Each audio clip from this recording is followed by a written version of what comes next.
முதல் வாசகம். திருத்தூதர் பணிகள் நூலிலிருந்து வாசகம். அதிகாரம் 10, இறைவசனங்கள் 25 முதல் 26, 34 முதல் 35 மற்றும் 44 முதல் 48 வரை. அந்நாட்களில் கொர்நேலியு பேதுருவை எதிர்கொண்டு போய் அவர் காலில் விழுந்து வணங்கினார். பேதுரு, எழுந்திடும், நானும் ஒரு மனிதன்தான் என்று கூறி அவரை எழுப்பினார்.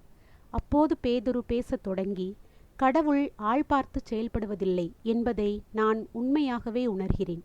எல்லா இனத்தவரிலும் அவருக்கு அஞ்சி நடந்து நேர்மையாக செயல்படுபவரே அவருக்கு ஏற்புடையவர் என்றார்.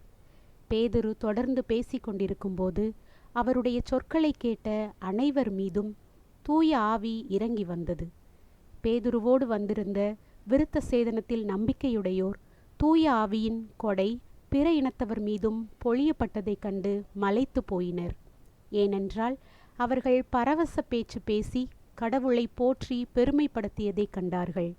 பேதுரு, நம்மை போல தூய ஆவியை பெற்றுக்கொண்ட இவர்கள் தண்ணீரால் திருமுழுக்கு பெறுவதை யார் தடுக்க முடியும் என்று கூறி இயேசு கிறிஸ்துவின் பெயரால் அவர்களுக்கு திருமுழுக்கு கொடுக்க பணித்தார்.